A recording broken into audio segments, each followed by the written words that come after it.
to We Need to Talk. Today's special guest is Sivers the Third. Ooh. The Third. Yeah, THA. The Third. Known as Darian to me. Wait, everybody, this is my government name. Just get for this. I mean, if you Google it, it's on the internet, so. It's literally on Google. It's right there. It's right there. Yeah. But to me, because he's not famous to me. But anyways. Wow. He is famous to other people. We started the ball rolling. I'm just a simple man. I'm just kidding. Great to be here. It is because I went to school with Sivers, and therefore, Yes. to me, Sivers is literally just a person that I went to school with, and my head can't wrap around the fact that, you know, he's famous. Famous. I entertain people on the internet. Yes, And he's an spaces here. Yeah. artist, songwriter, known for his versatile music style, jazz, boom, bop. See? Told you I was going to mess it up. Boom, bop, hip hop, soul, and pop influences. That's what his Google Wikipedia thing says. It just came out with an album last year in March, Shadow Boxing Demons in Babylon. Have you listened to it yet? You should probably listen to it. We have a lot of, I don't even say a lot of fans in our audience. That's crazy. Yes. That's crazy. But one of their favorite songs is Hood Famous, which featured. Yeah, Benny Butcher. Yeah. How was that? How was working with Benny the Butcher? Well, it wasn't a direct collab. I worked with one of the producers that he worked with, and he would always like send out these beat packs. So it's just like a pack of beat. And I went through them, and Benny's verse was on one of them. I was like, yo, how could I get on this? And then we went through the business and contracts and all that stuff. And I put out the song right before I put out Shadow Boxing Demons in Babylon, I believe. Yeah, I did. And then the project came out afterwards. Yeah. So the project was cool. The song did really well. It's one of the most streamed songs right now. And very blessed. I did not know that's how that worked. In my head, there's a lot of ways to get features. I didn't know. Like, obviously, I was like, okay, everybody can't be in the same room at the same time all the time. But I didn't understand. There are people that make whole albums and they're not in the same room with the collaborating artists. So you artists. could like never have met that person? Yeah, you could. Yep, you could make a whole album and then you could just email everything. That's crazy. Sometimes the producers do all the work and you just show up to record. You don't even know where your vocals are gonna go. You wake up one morning and you put a Kanye West song. You're just like, shh, boy, it's good, boy. Well, depending on what's going on, Kanye. At the time. That could be very bad, but we're not gonna get into that. We good, man. Political or even like. Big at you. Yeah. Okay, so let's talk about your musical journey. How did you start it with music? Oh, crazy. So I was in like a small developmental program when I was younger that had Amanda Rifa and Fiona Bloom and a bunch of other Erica Alexei. And we were all just writers at the time. We all auditioned to be in the camp. And that same camp kind of was around the same things that Cover Drive got formed. So I got to watch the behind the scenes of that. I watched how the band got developed and all that stuff. Then after that, it dissolved. And obviously Cover Drive got signed. I went on my own kind of journey, trying to like jump from studio to studio. You know, all artists is literally the same kind of journey, trying to get signed, trying to get discovered. Then I kind of give up on the whole traditional route, and I was like, all right, I want to try doing this myself. So I started throwing hip hop shows. I started throwing like small get-togethers online and stuff, like just to kind of build a community and a network. I know fast forward to now, it's like, we own our own publishing company, we own our own record label. All the tracks that we put out from 12 Days Project and down, or pretty much we have the rights to everything on there.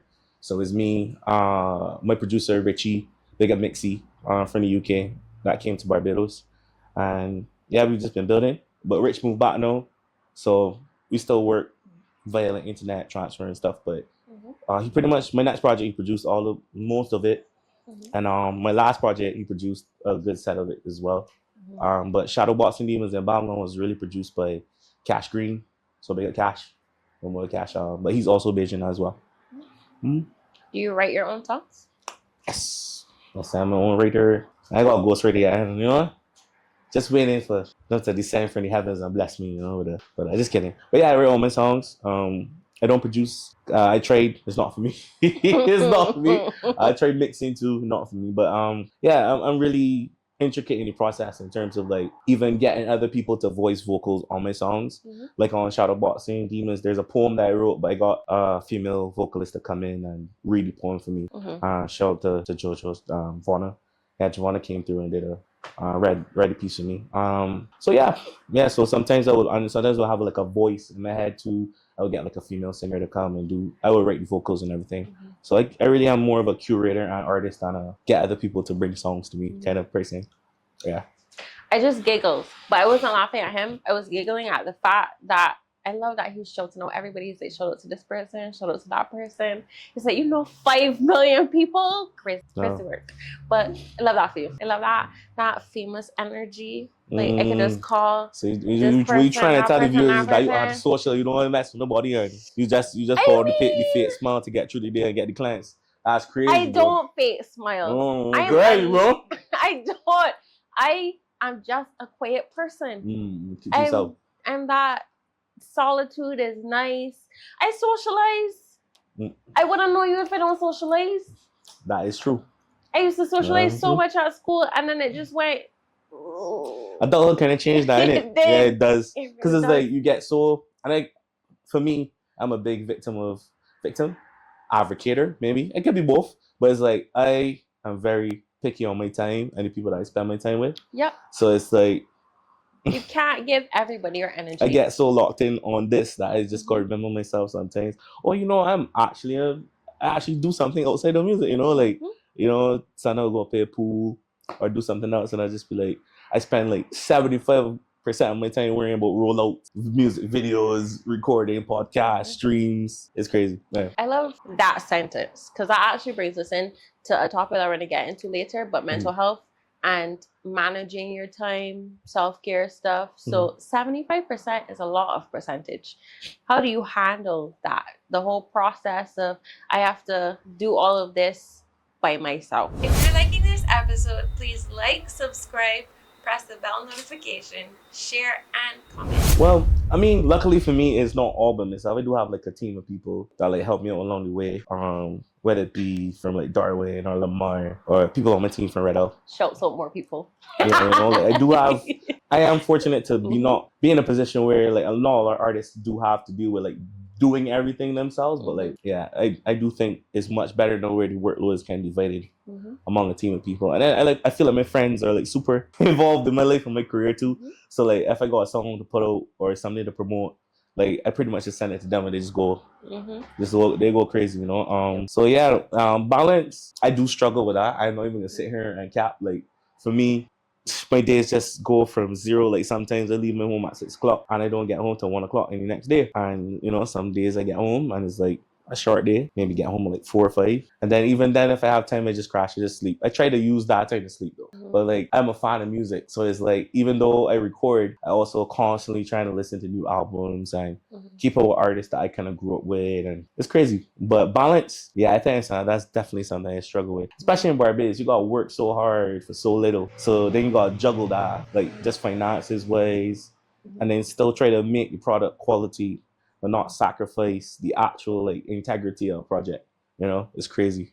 Like you want to be low budget, but you don't want it to look cheap. You want it to be life changing, but at the same time, are you willing to spend $1,000 on a camera or a model or a location or an hour? So it'd be crazy. Yeah. You spoke about support. Do you have any haters? Did you get a lot of criticism? I mean, probably. They probably do. I mean, they never really vocalize them to me directly, but I think what robs a lot of people wrong about me is that I just try to be as genuine as possible. You know what I mean? I'm not really a fake love type kind of person. So if I have something bad to say about you, probably just won't say nothing at all.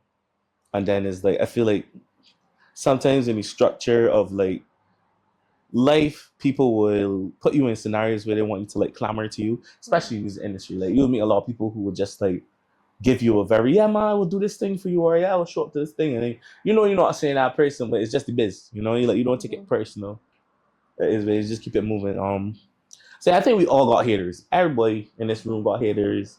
Everybody in life, everybody at home watching, there's always gonna be somebody that can tell you you can't do this, or I don't like that wig you going, or I don't like that shoes you wearing, or I don't care about your project. But it's just like, just gotta kind of have that focus to know that it means something to you, and also understand that like you winning is also the people around you winning too, and you failing also means the people around you fail too, in the sense that like they're there to contribute to your goal and the overall mission. So that's pretty much how I've kind of built my circle of friends. It's not a lot of pressure. Yeah, but I don't think about it. If you think about it, how do you not think about that? It's like, even with this podcast is really small right now, but I'm thinking in the future, because I'm an overthinker and I'm that person that's just like, I need to take care of everybody and I need to make sure that everybody is okay. The team does not like that I do that, and they very much try to pull me out of that. But it's like, I don't know the young lady name, but she just give a cut. I just like, I keep telling you about that all the time. Like, yeah, like, I feel that. You can't have that much pressure, but like, realistically, what do you tell people? Me, I do the general doctrines of I am only responsible for who I am responsible for. Like, if I got 10 people that I'm responsible for, them is the 10 people that can get that little cut of my attention in this play. And that might change on a week-to-week basis. That might change on a month-to-month basis. But I think, unfortunately, in content creation, and I think all the content creators in this room can speak to this, is like, it kind of got to be selfish in a sense, you know, because it's like no one really gets where you would sit on stream for 8 hours to 10 people, or where you would spend $8,000 to make an album and you might only get like 10 views on YouTube. You know what I mean? But it's like, it's not about, you know, it's not about the instant gratification. It's about building, like, for me personally, music is about building a catalog that I can leave, that people could go back and look at this, even if I, you know, move on from music and be like, yo, that man was hard, that man talk about Barbados, that man address issues that happened in Barbados, and a lot of people growing pains, you know, which is kind of what Shadowboxing Demons and Babylon was about. It was literally like a tussle between the old me and what I used to believe, and like what I had to, like, the realities I had to face growing up,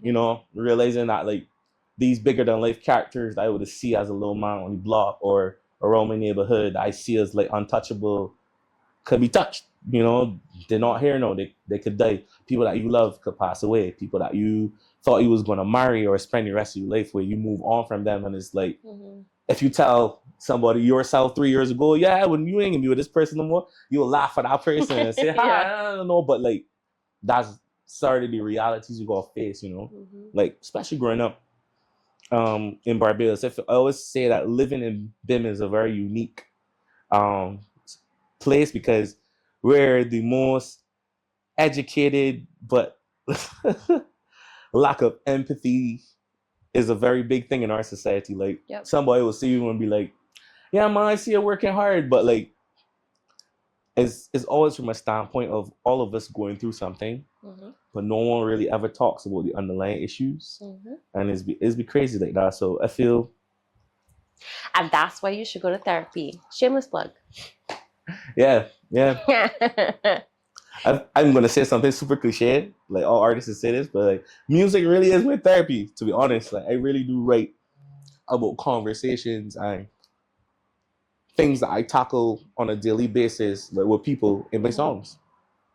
And yeah, that's what it's technically shadowboxing. And the whole Babylon thing is like, I just feel the world burning me. You know what I mean? Like, the world just, this is like Sodom and Gomorrah part 8, you know, like, it's just crazy over here. And I'm not even thinking about like political or like sexual choices or whatever. I'm just talking about like, it's all crazy. Like, there's just a gender war between men and women, especially black women and black men. Like, that's a huge thing. We all have these like caricatures of each other that we walk around in our head with.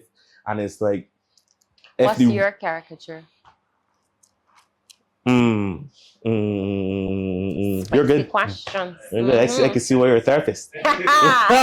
What is my caricature? Rapper, persona, bravado, ego-driven. You know, this person that's addicted to being the best rapper, like, you know. And that's my caricature. The real me, I just on room skate for 8 hours, dog. Just Pokemon Master. Just playing Pokemon though. That's real me.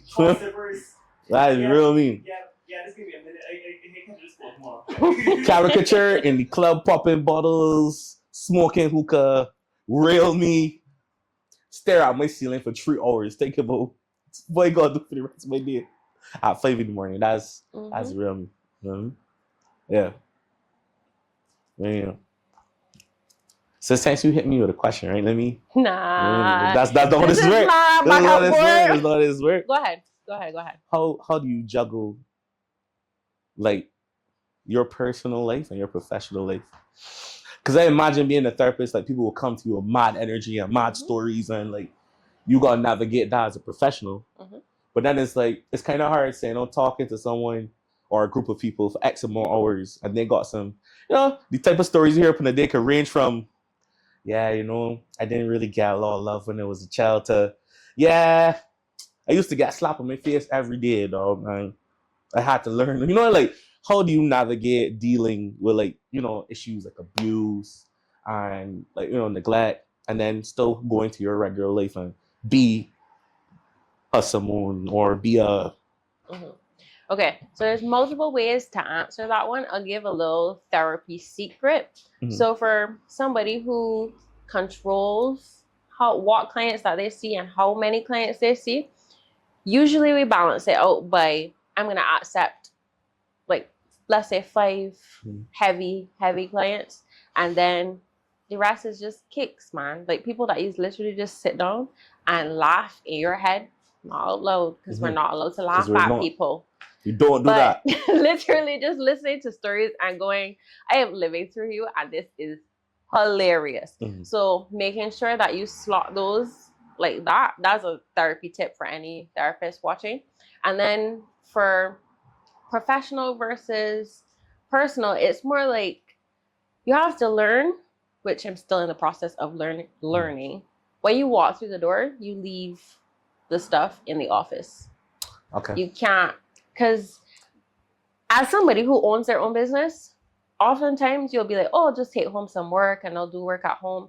But with this type of work, it takes so much energy out of you. There isn't I can take this home. You literally have to switch on the person that you are sitting down in front of them, be whoever that person is. And then at the end of the day, switch it off. Yeah. And literally just go, okay, all of that happened. That's in my notes. I don't need to think about that anymore. Because you can't carry everybody's burdens. And there is a lot of neglect. There is a lot of abuse. Like, there are times when I even sit down there and I'm tearing up because of what somebody's saying. Or like after a session, I literally have to call somebody and be like, I just had the heaviest session and I just need something to make me laugh. To lighten me up, because that was one of those like, oh, the world is dark and we hate it here. I definitely feel that, because it's like, for me, I remember I was doing these shows at the Sage like last year or a couple of years, 2 years ago. Is that last year or 2 years ago? And we were doing these shows, and I did this song called Save Me, and it was about like, being a suicide survivor and mental health and stuff, right? I did the show, did the song, thought nothing about it, came off stage, and it's like, usually, I don't know what to explain to people. When you get off stage, right, you literally just spend 30 minutes to 45 minutes in front of a whole audience of people. So you just kind of want like probably get something like water, or like you just want to be with yourself, because it's like it's a very sharing experience. As soon as I get on stage, I can say who it is, but this person walks up to me and is like, yeah, B, I really relate to that set, though. I tried to kill myself when I was 16, and I feel everything you just saying is like, you kind of gotta put yourself in the mind to like respond to this person as a human, because it's like you don't want like shut them down, because you don't know if like you shutting them down then turn that person into the next villain, So you talk to that person and you try to navigate. Andre's funny. You try to navigate to like get. We're not gonna tell you what he did. Not necessarily get away, but like move to a space where you could kind of reset. And I get that totally, because that's the range of my music, unfortunately, because of how I create art, it's like you could get a song about partying in the club, and you could get a song about how this is a capitalist society and slavery has put us in a perpetual cycle to fail. You know what I mean? Like my music encompasses all of that. And because I can't control that, when I put a set, it might start out very fun, might get very serious in the middle, I might end on like a more sombering note. As a creator, it goes for this podcast too. You don't know how people are gonna feel about your work after you release it into the ethos, because like people will come and be like, yeah, you know, I was watching this or I was listening to this song and this made me think about. And oftentimes I write songs like that. I will write a song about someone or experience, and it made me kind of like relive that experience from a different perspective, because it's like I'm writing a song about something that went true, but as I was going through it, I wasn't really thinking about it like that. You know, like even last night we was in the studios with Daddy Bubbles, Big Up Bubbles, and I did a song about my parents having sex and conceiving me, and the next song after that was about a friend of mine who overdosed on heroin and died. You know what I mean? So it's like it's a spectrum, and it feels like I talking about these things in very like nonchalant ways, but it's like I'm so desensitized to it that like I kind of have to look at it like that, or it would break down in tears on this camera right now. That's literally. You know what I mean? Yeah, legit, because it's like everybody got a story, man. Everybody got a story, and that's what I learned about music and life. Like I like talking to people, like going places and like hearing people's stories and what they go through, because you would think that your life is crazy till somebody talk to you about their life and you just like, you used to do what, bro? Nah, that's crazy. Heroin at 8 o'clock in the morning? Cocaine for lunch? Shh. LA. Think of everybody in LA, you know, the LA Flyers. It's joking, you know what I mean? But yeah, like it'd be like that. It's really a spectrum, and then like, you know, just being in the industry and meeting some of your friends that's like recovering addicts, and I mean, I only in this game, I would say 5-6 years, seriously. But you meet people that have been performing since 1994, the 20s, the 80s, and you know, along with mentors or like people in the soca arena, and like being around them and seeing these struggles that they gotta go through here to just to get funding to perform in competitions when competition was a thing, to prepare records for crop over, whatever. Is like I always used to look at the industry as two separate things because I did hip hop. But as I grew more and I met more people, I realized, oh no, we all going through the same struggle. It's just in a different way. You know what I mean? My music or my sound isn't really like a mainstream sound in Barbados, but like in America, that's the number one genre. You know what I mean? And vice versa. Like soca is the sound of the Caribbean, but then in America is like there are pockets, there are like communities that follow, but it's not a nation spread phenomenon. And that's something that they've been working their whole life to kind of make a nation-wide phenomenon. So it's like we all going through struggles, but just different packages on the present. To be honest, I want backpedal for like 2 seconds. I ask you a Kicks question. So, are you surrounded by sex, drugs, and money? Yeah, it's Barbados. Of course. I love that you answered that so serious. You're like, yeah. It's Barbados. But no, you know, like, so crazy. Like, I think we've lived here so long that like we actually are like, I don't want to keep throwing around the word desensitized, but we are desensitized to the fact that this is a tourist destination. Yep.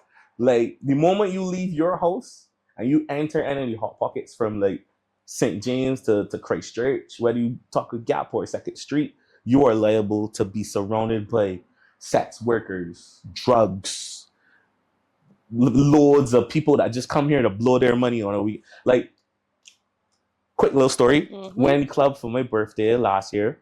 We just went there just pretty much to see what was going on. And then come to spend much time. I met this dude in there that was like he was like a computer engineer from the UK. He came here with his best friend. I was just like chopping up because, you know, people person. So we just talking. He's like, man, it's your birthday, man. What do you want to drink? So I just told him, man, a mix. This man went to this bar and bought a whole bottle of like Remy Martin. Just came out, and that was our whole night there. And it's like, that's a unique experience that could only happen in Barbados. Like to him, he swiped his card, and that was X amount of money. He didn't even think what I had to burn, you know? But to us, that would have been something that we planned weeks for. Like, yeah, man, every man, save your money. We going on this, you know what I mean? Like, we're going on this day. This is how long we spending in there. This is every day for food afterwards. You know what I mean? But that was just a casual. And like Barbados really is like, it really is that environment. It's like the good and the bad. It's just like how, like, mothers is going on TV and crying and say, my son is a good man. He would never, but you don't know the sort of life. Like I always feel like as a Caribbean citizen, we live in two lives. We live in the life of what we're like outside and what we're like when we're around with family and friends. You know what I mean? Because there is crazy. And it's like, no matter how you try to like desensitize it, crime is a real thing in Barbados. You know what I mean? Drugs are a real thing in Barbados. Like sex work is a real thing in Barbados. Like we meet people every day. We meet millionaires. They'll be in effect. Well, we too just drinking rum. We don't know there's millionaires, but they did. You know, they own the Simpsons and the XYZs and the XYZs and the XYZs. But like there might be sons, cousins, brothers, girlfriend, boyfriend, husband, wives of these people. And they definitely live in different realities than us. You know what I mean? And that's just something not really that you should be disheartened by, but it's something that you should definitely pay attention to. Like, you gotta know where you come from to see where you want to go. Like history is like that, even like in a more contemporary context, you know? Yeah. Have you bring up Diddy, Jay-Z lifestyles? Have you as a rapper encountered vibes like that where you were like invited to places and then you got there and you were like, yo, this is crazy? Not sex, but more spiritual type stuff. Yeah, you know, Spiritual. Illuminati real. Just kidding. No, but I have never personally been privy to like sex parties or orgies or anything like that. I don't think I'm at that level in the music industry. Man, big ups to God, because my God is good. What would you do though? But I mean, I never like to ask questions like that because you don't know until you get there. A lot of men will be like, nah, boy, I would never. When did he come and walk to you, buddy? With the energy and the people he with, like, you gonna know in that moment who you really is, boy. 50 gram per butt cheek. Yeah. No, but like, think about it, dog. Imagine you spend your whole life to get to a moment, dog, and this man has control or the ability to literally determine if your career happens or not. Not that he give you opportunity. He decides whether you could be on Billboard tomorrow or mopping bathrooms in Ohio, dog. You know what I mean? Like, that's the kind of power that these people have. You know what I mean? And Diddy's not the only person with power like that. You got music supervisors, you got A&Rs, you got people that like star producers, and any of these people at any point could blackball you or blackmail you or do whatever to you because they got the power. And being poor literally all your life, think about it. Any amount of money. Like somebody just calling that number and ready to just go, here. That ain't nothing. Like I would sneeze and you could have that amount of money. Like it's the largest amount of money that you could ever think about. But to them, it's a sneeze. I think you just gotta ask yourself the question of how much is your soul worth? Like people think selling your soul is like, yeah, boy, just draw a pentagram from the ground and whisper this Latin, and in 30 to 5 minutes, and can just appear and be like, yeah, what you want, Lord? I got you covered. Nah, it don't work like that. Selling your soul is literally like compromising your moral code for something. You know what I mean? Like, if somebody was to walk in and say, "Some boy, I buy this whole podcast from you, you whole practice for $500,000,000," and you just like, really? But Hold on. Wait a minute. You go carry your boyfriend back and slit his throat in this and first of all, that's spill this blood from a this little bit Latin here. You too know? little money. You know what I mean? Second of all, am I set for life? So we not concerned about the death of your wow. No. Because let's think about it, right? Like, no. I smart. Because if I set for life and you give me all this money, I can fake his death. I can make you think that it happened and it could have not happened. We can literally we get into the truth somewhere else in this world. Start over. There's no way that somebody give you $500,000 and not saying, let me watch you slay his No. I just said $500,000 is too little money. Second of all, she did say that. I said I have to be set for life. Set for life. So $10 million, but he gone. Nah. Set for life. Who said that I don't want to spend money like if it's water? I gotta be set for life. You gotta be this. So what she trying to say, dog? You so priceless, dog. Nah. You can't even put a thumb on your life, me. I would have to literally be. She has the number. Don't let her later. Nah. You want to know what the actual number would be? Mm-hmm. So you know how there 666 million. Nah. You know how there I is understand. new money and old money? Uh-huh. You have to make me old money rich to the point where nobody can tell me nothing. You could blow $1 million and then No you still one can good. tell me anything. Mm. And then I will use the powers that be, i.e. me, and I will fake his death. It will be so believable. Ain't got people wearing skin and all sorts of things. And be real creative with that. You would never know. Just program your Alexa's voice to sound like Dre just to remember it every time you spend money. I understand. I can manipulate the system so good. That's crazy. I'm a psychologist. I could, got you covered. But I got you covered, babe. But to like trap out what you're saying is like, yeah, being like a tourist country, it really does show you like the things that people do and the lifestyles that people participate in. Mm-hmm. And it's like, those are the sort of stories they try to tell them in music. Yeah, from the good, the bad, and the in between, to be honest. Mm-hmm. Yeah. Cool. So, you've had features. Is there anyone that you want to have featured on your music or be featured on their music? Yeah, there are a couple people I would love to work with. Try them out in the air, manifest. Bad Bunny for sure. I'm a big fan of Bad Bunny's music. His album just dropped. I would say, yeah, he did. I loved it. It was dope. There are a few other people too, but it's like I'll see how it goes in terms of like saying that. But I would say Bad Bunny because like he is someone that I have watched like the development of his career. Obviously, I could say like a bunch of rappers that I've been influenced by, but honestly, after this last rap beef, I think it kind of done off calling off rappers in public spaces. So no, the block a little hot right now, so I can't be like, remember 3 years ago before Sivers boy, he done put some more podcasts and say he don't want to do a song with XYZ. XYZ has just been charged for it. I mean, honestly, yeah, there are tons of artists who like to work, even locally too. Chris Airy, Lagoon Wavy. I just did a song with Shay for the first time on Shadowboxing Demons in Babylon. Yeah, but I feel like it's so crazy. I grew up like looking at all these like local celebrities and stars and people that I look up to, like Taff and Mahalia and Sunrock and Billy Kincaid, and it's like in the last year I've managed to either talk to or work with them in some capacity, and it's like a real cool full circle moment. Even with like Minim, and that was like a big full circle moment to me because I'm a firm believer of like you gotta kind of like conquer where you're from before you try to go other places. That's not me saying you shouldn't travel, experience different cultures and go there and get different experiences, but it's like if you work with the creatives that are here, you kind of can see what the struggles that they go through or the things that work for them and try to incorporate it into your own model and your own system. You know what I mean? Like even with Ruby Tech, when I first met him, he was like, yeah, B, like you gotta sing more, you got a good singing voice. And I used to be like, nah, dog, it's a rapper, dog. It's rap bars, it's singing, and stuff.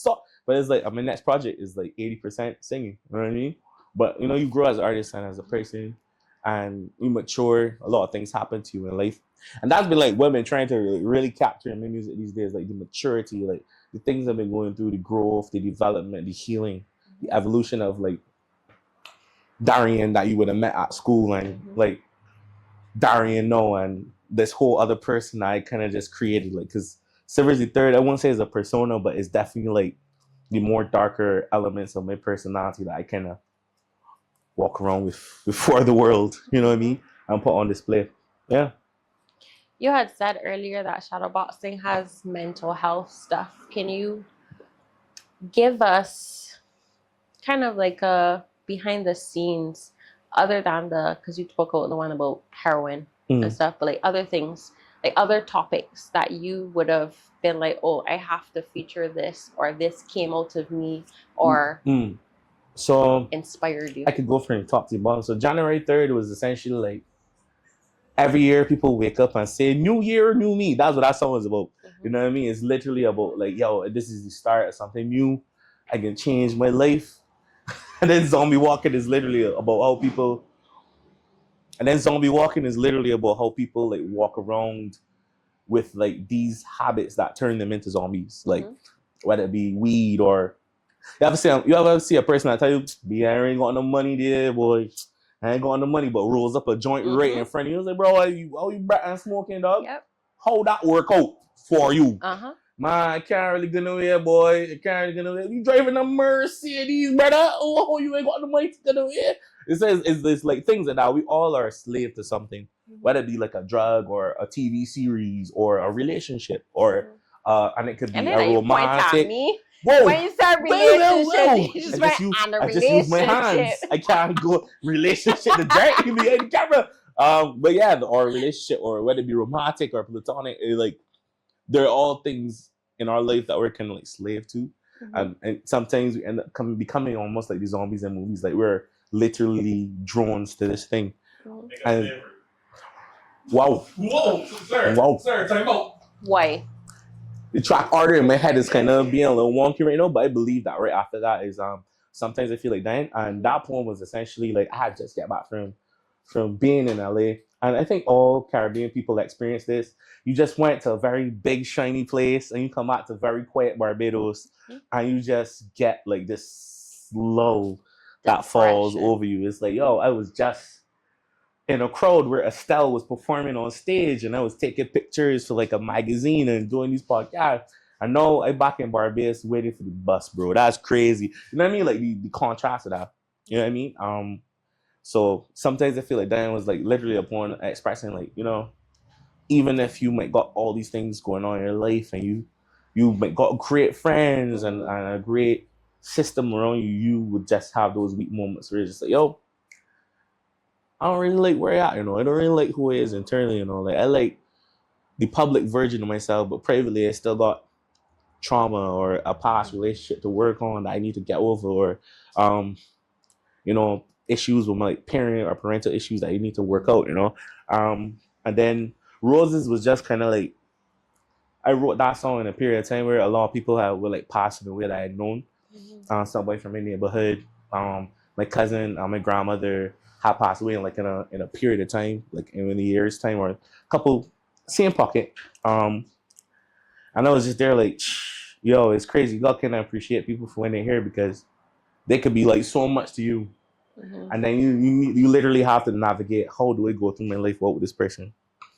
You know what I mean? Name's not coming to me right now, but there's a song on the album that Shay produced. Big up Shay. And that song is about me and him would be in different circles and people would tell us things about each other. So we'd be walking around taking chat, boy, that man don't rate me, boy. And then it's like we literally went to like a little industry socializer thing and we was chopping it up. And we realized that all these things people were telling us about each other was not true. And we literally was like, yo, let me make a song. And that's what that song is. And it's like, I feel a lot of people can relate to that because it's be like, imagine you meet somebody, you just hate this person, but somehow you all just end up being in the same place for a period of time where y'all actually have to talk to each other. And you just like, yo, this person mad cool. Like, why did he even have beef with them in the first place? And it might not even be beef. You're like, why did he even like have these thoughts about this person? Then you realize, yo, so-and-so tell me this, yeah. And then so-and-so tell me this, yeah. And then they happen to hear this, but it's not true. None of it is true. You talk to the person, it's like, this is a genuine human being who loves music just as much as you, dope rapper, dope artist. There's no sense why we shouldn't be working together. The last track that I can remember right now, just off the top of my head, is Vini Vini Vici, which is like, that's kind of like that moment where you ever was in the shower talking to yourself. Nodding his head, fangirling over there. Yeah, and it's literally like what the Latin words mean. Just you come to live, you come to see, you come to conquer. And that's just like that. I don't know if people ever had this moment with you in the mirror, just gassing yourself up. Like you give yourself this like mental talk to like go and face the world. That's essentially what I like shadow work, as people would say. That's what it is. That last track is literally like, yo, I know it hard. Let me show the world why hard. Let me put all these, like that whole first half of that verse is like a ode to an old Jay-Z verse on like one of his Blueprint projects, right? So it's like I grew up listening to the fundamentals of hip hop. There's a lot of references in there to like Nas and Sugar Hill Gang and like a lot of older hip hop. So if you're a hip hop head, you'll hear it and you'll be like, oh, that's crazy. You know what I mean? Yeah, so that song is just like you kind of like, it's like a show and tell kind of moment, an affirmation to yourself, like I can get through this. But to talk about like what mental health issues, though it kind of like summarize my whole album. It's literally about that ongoing battle that you go through with yourself to kind of try to figure out, okay, this was who Sivers was in 2024. How can I navigate or how can I improve on these things that I have been weak? Because like the reality is we all have strengths and weaknesses. I think people try to be like, oh, if I could just get rid of this weakness, I'll be perfect. But I think the duality of it is knowing how to operate when you both weak and strong. You know what I mean? Life is very multifaceted. Like you can't just think that every day is gonna go your way. You might wake up and you had 8 clients booked and all 8 cancel. Yep. And you just like, yo, I know I have a whole day. What do I do? You know what I mean? Or I might wake up and I had a whole studio plan and a photo shoot or whatever, and the rain fall and Barbados flood up and the car get a flat tire. And the man that say he was gonna show up for the session at 2:00, say he didn't get there to 5, but you got to say I do at 5. You know, like you don't know. You know, you gotta kind of go into every day. As always say, take one day at a time. Like that's my new philosophy on life. Like since last year, it's take every day. Well, how I plan ahead, of course. Like I want to do these things on this day. I can plan to do these things with my friends, or I can plan to do these things with my company. But I always wake up with the contingency plan of like, if this does not happen, I got something else to do. You know, to keep my sanity. So I can run a whole spiel. That's literally the point of podcast. You're supposed to be yapping. Yeah. So on that kind of closing note of your album, what message or feeling, if you could choose any, do you hope listeners take away from your music? I would say just like a hope of a better tomorrow, to be honest. It's like everything is at like our fingertips, you know, like whether it be like drugs or affirmation or like porn or like you could literally open your phone and go to anywhere in like 30 to 60 seconds. And I find that so scary. It is. You know what I mean? Like before, if you wanted to get like attention from like someone you attracted to, you would have to go to a bar or go to somewhere like a church or somewhere public where people meet and stand up in the corner for about 20 minutes with butterflies you stomach and hope that you could walk over and talk to a girl. No, you could open your phone, find Madison Ray on Instagram, click on she profile and pay $9.99 on OnlyFans, and you can get all the attention you want. No, you know what I mean?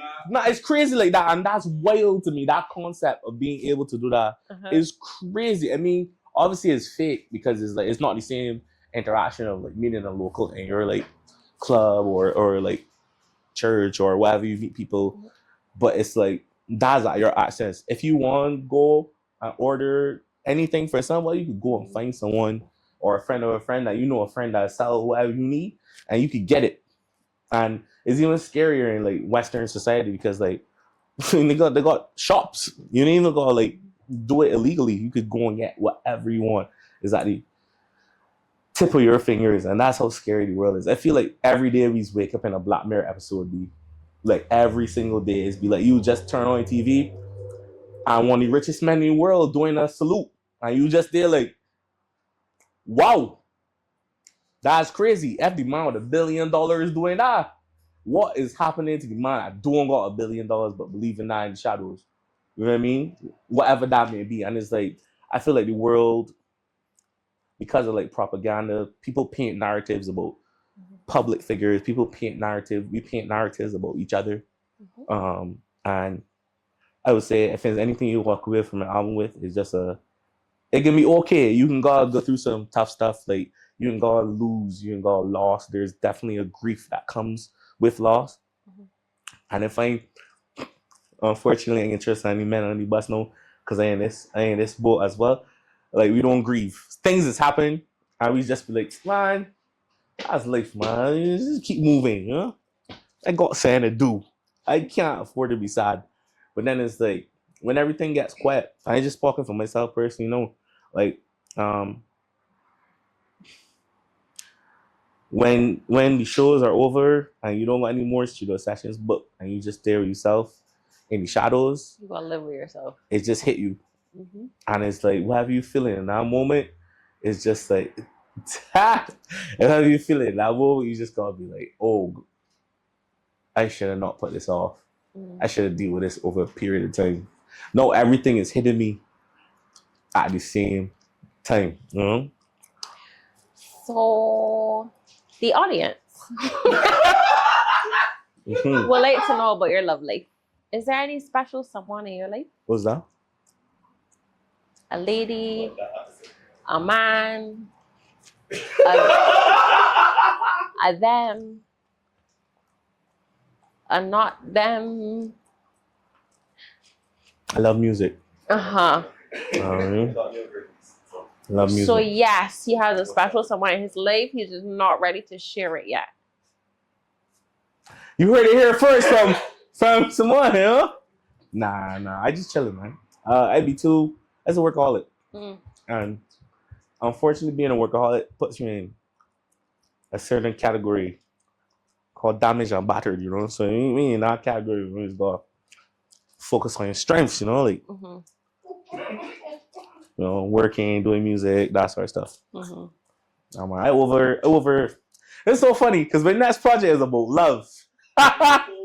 The whole project from start to finish. That is so funny. But it's like, so my next project is called Songs for Her, $signs for me, and it's based on a British singer. He had an album called Songs for Her, Truths to Me. Big at James Morrison. And I kind of did a spin-off to that in like a hip-hop sense. But even that album is about how plastic or how fake kind of love has become. So no, I ain't no saying nothing about it. I just been busy. Thank you, Dre, for thanks audience. Single hip hop particularly. But nah, I feel like if you ask any artist this, is really be hard to juggle like romantic relationships with like being, and I always use the analogy of, I ain't set this scenario. You go to a bar, someone's sitting there, walk up to the girl, say, hey, my name is XYZ. She says, oh, you ask her, what do you do? Oh, I practice XYZ, or I do this thing. What do you do though? What do you do as a rapper? You know what I mean? You see, look on your face, B. That is exactly how it's be. It's be like, where's rap? Where? And then you gotta go and like, you know, show what he's doing, where you been, and how you done. It's like, but generally, the average person looking at like, what else you do? You know what I mean? What's your real job? What's your real job, buddy? So, yeah, it's like, this is not me saying that I get that experience. It's just saying it's a very realistic thing to think about. It's He's like too successful for that. You know, I ain't take that. Speaking into the universe, I take playing into ethos. But yeah, relationships are tricky things to navigate. I think a lot of people enter into relationships looking for things that they're missing from themselves and other people, and that's always be a slippery slope. Just calling out people. Shots fired. Okay. Nah, not me. All my exes and me are on great terms. Believable. Alright. Yeah, man. So Leave a comment below if you're his ex. Whoa. Don't do that. let's not. Please not. Please don't. I would like my comment section to not have all of that. In fact, you know what? It'll be directed at you and Nani. No, so you just throw me on the bus. Yeah. See, Dre, that situation, money looking real low, dog. And she would do that to me, dog. What would she do to you, dog? But yeah, I find that I should try that. You know, how do you feel? How do you juggle? I know that this is just like a part 2 to the first question I asked. Do you like allocate times for like dates, like time to actually talk, or is it just like we can just see how the week goes, and whatever time we got, we can improvise on the go? Well, I'm gonna say something very mushy. I'm obsessed with my partner, and therefore I talk to him every second of the day. And therefore, whenever we are not working to the point where he's doing something dangerous for his job, and I'm not in a session, we're usually keeping each other just like a little message or a call to update on what's going on in the day. Aww. So this is really point. It's cutie. Oh, yeah. You don't get the audio chat ready. That's dope, though. That's dope. I think it's like it really works when both persons kind of understand where you want to go in life, and then you could navigate that by kind of like communicating throughout the course of the day, as opposed to be like disappearing for 8 to 6 hours and then no, I can't handle that. Reappearing. Can't do that. Like some of us in this room, it's me. You know, I really am you. Please stop.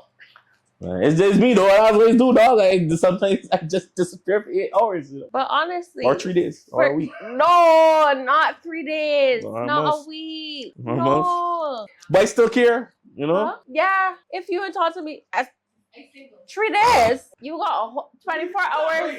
Done. We got the world to build. Exactly. Yeah, all it See, is no, you know, we really get into this. But what if I told you I was gonna disappear for 3 days? Are you still vexed at me? Why would you need to disappear for 3 days? I got things. What are you doing? And that's 1 month for 2. Like, yeah, there was this funny little TikTok, right? And the man was like, "Babe, what?" The girl came to the man was like, "Babe, what would you do if you found if I was to find out you had another woman?" And the man was like, "Y'all women just don't get it. Like I already gotta deal with you every day." But why would they do that times 2? There's got men who's got secret lives, multiple children. How are you doing this? You talk to me all day, every day, and you still got remember earlier I talked about the gender wars and the machine and the propaganda that they program into us. Brother, what secret life, brother? There are multiple people that do that, and then you just find out about the next woman. You men that actually got taken crazy. But no, because the men that got secret life, their entire life is they've got to keep up with persona. Exactly. All jokes aside, keep you comfortable. So I can play devil's advocate. 3 days is enough. 3 days is too much 8 time. hours is actually fairly well, to be honest. It's okay. Like if you have a especially job. if you're like the, I won't say touchy-feely type, but if you're the person that like you just want to make sure your partner's safe type. Cause I got people Tell that me like that you're not dead. You know? My mind, I'm crazy. I can't make up how you died in seconds. I can't be like, yo, he definitely got crushed by a car and there are ambulances everywhere. The phone get flung away and nobody will know who to reach. And how am I going to find out that he is dead? No one is going to tell me that he is dead. I think what make it worse as entertaining too is like when you missing and they see you having fun somewhere. Listen that is to the me. part where I will crash out. I will crash out. Especially if you what go. Do you mean? Why are you happy when you're not with me? Why are you happy? Why are you happy? Tell me why you're happy. No, someone making me give her why real life are stories. You happy? So it had a time I went to the studio, right? I was like, yeah, I going XYZ. This is who is gonna be there. We can probably be there for X amount of hours. And then after that session, I was like, man, let me just go for some drink somewhere. And then you update the person and you say, oh, we're going to in my head, I just left the studio. I ain't thinking about, yeah, babe, we're leaving the studio. I just like, that meant man, she trust me. I that girl. You don't love that girl? And then in the club snapping, dog. You don't love that girl? She bring the bottles. Girls happen to be the background. Stop. I ain't know these girls. Why you these girls there? Are no friends. Them girls there for my friends, buddy. And my friend. How am I supposed to know that? And my fault. My friends is prostitute. That's them thing. I am a nice, holy Christian boy. Anyway, I start the thing. But it's not. Ain't think nothing about it. Use a laugh. Use a dog. I just get nah, dog. It was just 3 pings at first, and it was like I ain't even look at it because I thought it was just like my phone vibrating or something. Mistake number 1. No, mistake number 20. When I'm point. outside to catch a little fresh air from the club, right? I just see 6 missed calls, dog. And I was like,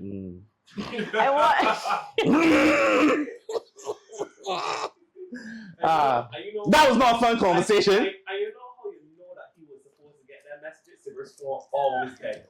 So if Sivers get messages, that means I put it on. And of course, I've grown and evolved as a human being and a partner since then. And I understand that it's very important to update your partner on where you're going and what you're doing because they care too. See that growth? Boom! But seriously, on a note from somebody who actually had a partner that got into a serious accident when they didn't say where they were going. And I had to find out hours after they were already in the hospital. I think sometimes Mashed up. They were damaged. some women is believe that your life is an anime. And every time you left the house, you're gonna fight Count Dooku or something. Yes. Dog. I just going Anything can happen. to get a sandwich, dog. And Drink, you play a little cool, have my that friends. intention. And then you can have what the rest of my No. day is yours. You want to watch movies, dog. You can do that. You want to go somewhere, we can do that. Just believe that. I am alive, okay? I'm well. No. I'm breathing. There is no other girl. Keisha does not exist. It's not always about another girl. Keisha in your heart, not in my Sometimes mind. it is. You know what I mean? Believe. Believe in me.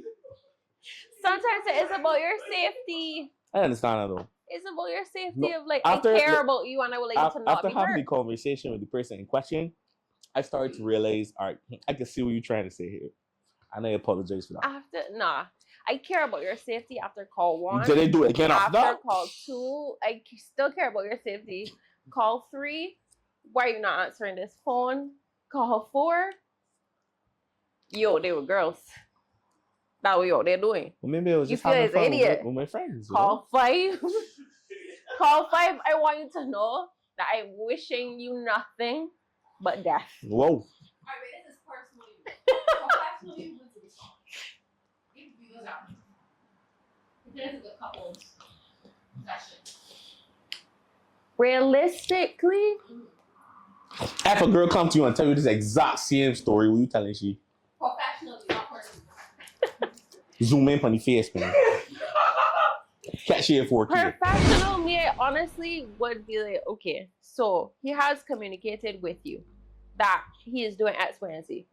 You are not like in control of his life. You're not his mommy. He's not your child, and therefore he has the free will to do whatever he wants. Yes, it's disrespectful that he did not communicate with you, and you can communicate on a calm level about it after. Set your boundaries. And if you set your boundaries and the person keeps doing the same thing over and over, like if they keep just randomly not updating you and just going on and doing whatever they feel like, then I would say that's when you have to give consequences. Boundaries come with consequences. And if you set the boundary, or if you're going to be leaving this place and you're going to be going somewhere else with other people, I'm not policing you and not telling you that you can't party, especially if you're dating somebody who is a rapper, an artist, somebody like that's their job, that they're supposed to be doing that. I have to be mindful of that. You have to be mindful of that and communicate. Communication is everything. And then if they're crossing your boundaries of, you've both set this boundary together, that y'all have talked about it and said, okay, I will update you. And if he's not updating you or she's not updating you, then it's time to go in a different relationship. Because honestly, if you're not going to value my time, respect me, then I don't need to be in this relationship I think on anymore. a more serious note, this speaking from my perspective as well, is just like, you gotta come to the reality. There are like a few hard but gentle stories or lessons that you learn as a man as you get older. And you realize that like, just because you necessarily don't care about it or think about it, doesn't mean that she doesn't. And also, you also have to think about the fact that like with maturity, you learn that you really do need to learn to convey what you're doing and how you feel about things in a way that is not selfish. Because a lot of people walk around in relationships and still act like they're single. Yep. You know what I mean? Because for any time I decide to be intimate with you or be around your friends and be around, I am signing like an unwavering, like an invisible oath to you, essentially saying that I am a part of your life. And if you're accustomed seeing me or hearing me X amount of times a week, and then I take that away from you, then obviously crash outs can happen. I understand that, you know, there is a consequence to that. However, I will add the caveat of sometimes, and I mean other men in the room because say otherwise, sometimes we just don't be thinking about these things. Like, it just don't be like, let me tell you how most men is operate. And people online watching and in the room could tell me if I'm wrong. My girl got me, she understand how it is, so I could just move. I ain't thinking about that, so that shouldn't be an issue. Enough men just move like that, we just be like that. My girl know that I ain't one out here in the streets. No, if I have that caveat of my brain and I go somewhere and you see something or somebody call you or tell you something and you then call me to confirm that and you ain't get through, I can understand how you would start to spiral, you know? But yeah, I think one of the part of growing up and being an adult male in this world is just realizing that, you know, if you're in a relationship, you're not in it alone, and you really have to like change the way you think from single to community. You know what I mean? Especially when, you know, kids involved, friends involved. Ooh, I also have a point to that for the, it doesn't matter your gender, but I was going to say females. Expectations. Y'all need to talk about your expectations, because the sentence you just said, if she knows that I'm like that, if you meet this person and that's what they do, you can't expect that all of a sudden they're not going to be that person, that they're just going to flip a switch and be a different person. You have to give them the time to adapt to that, if that's the expectation that you have and y'all have come to agreement that he will try to be like that.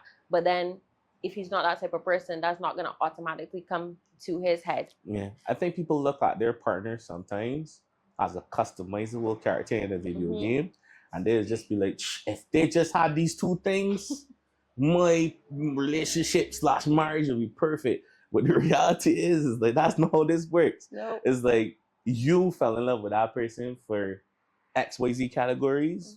And they're also going to be ABC categories of things that they do that annoy the hell out of you. And it's just like duality of life. You got to live with both. There might be 20 things you love about your partner and 3 things you cannot change. And that's just something you got to live with. I mean, if it is something that made better, I would never say that you shouldn't challenge your partner, because I think being in a healthy relationship is being challenged by the person you're with.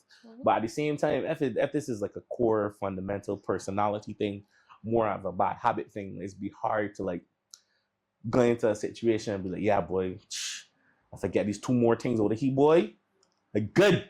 I think some women approach scenarios like that. And men too. I put on men. Men be like, man, my girl perfect. But if she could just get these 2 things, I'd be out here sweet in the streets. But you can't worry that. Like, people aren't like objects you could trap in this vacuum and turn them into what you need to be for a relationship. So all the women out there that get into relationships thinking, if I just change the fact he's a cheater, he'd be great.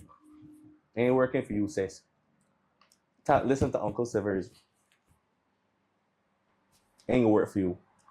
And any man that get into a situation saying, man, you know, man, she's so in love with me, I should do whatever I want. It ain't gonna last that long, brother. Because the illusion of the rainbow phase eventually fades off, you know, and then we all get to see each other for who we are, you know. Nephew's a sexist, misogynistic pig. Then now you guys, brother, just go out. Not me, you know, because I sweetheart. You know, don't participate in them things, you know. I like that had nonsense. You were helping. Yes, you were helping. You were not. You are. Thank you. But yeah, I think we just live in an era where it's so fast paced and we want so many things from the people in our, and not just like partners, like we want and expect so much things, because like sometimes our friends, I never hope that whoever you're with, you are their friend. You know what I mean? Like sometimes your friends, they have so much potential and you see that in them and you just want them to be their best selves. But sometimes you gotta understand people gotta go through their own battlefield, their own shadow box for themselves, you know, to kind of figure out who you are. Because like, and that's the thing, I hate when people look at like figuring out who you are as such a one-off special event. Like, you could wake up tomorrow and sip a cup of coffee and look through the window and realize, yo, I just want to move like this because my parents used to do this to me when I was 7, boy. Breakthrough. And he wasn't doing nothing important. He was just drinking a cup of coffee, looking through the window. And that's like, I think that's what makes life so beautiful, right? Like, simplistic moments can end up being like game changers. And then things that you think was going to be like this big Goliath to conquer is end up being so anticlimactic. You just be like, this is for real? You know what I mean? Like, imagine when you were studying, getting your degree and everything, you must have just, oh my God. But after you do your test, that's it. You know what I mean? And then you go into the world and you butt people with actual issues, actual problems, and that's the work.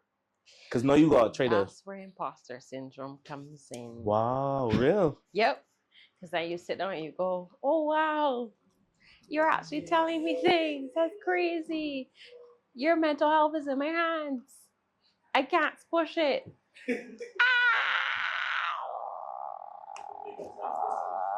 And if Barbados ever turned to Gotham City, it all started with Simone. Yes. Villain origin story. All of them. Just. Yeah. So where are we at? And on that note, Mm-hmm. we've had a great chat. I think so too. I'm the little man. I ain't got that many subscribers. I ain't got that much people. But is there anything that you would like to promote, shout out? Go and listen to Shadowboxing Divas in Babylon. It's out everywhere, on every platform. My next project, Songs for Her, Dollar Signs for Me. I'll be playing out stuff about that. So just look out for it. Mm-hmm. Won't give you all the date because I've lied to people about dates in the past and they confront me about it. So I ain't telling them nothing. Just follow me on social media at Sivers Tha Third, and yeah, all my stuff will be there. Mm-hmm. Yeah, right. and go and subscribe and like and comment on Simone's page. Yes. She really is very passionate about this. Mm-hmm. Even before she got a degree and everything, she always used to be a person that was showing up when it comes to being there about psychology and people and friends and spaces. So this is real. This is not something she's just doing for money or clothes. Because I'm pretty sure she could have just sit back and really could have just do your clients, and that was the beginning of this. But yeah, like, I love the space. I think the space is dope, and I wish you all the success. And thank you. I think you got a great team of people here. You know. Thank you so much for coming out, and thank you guys for watching this episode. And I'll see you next time on We Need to Talk. Bye.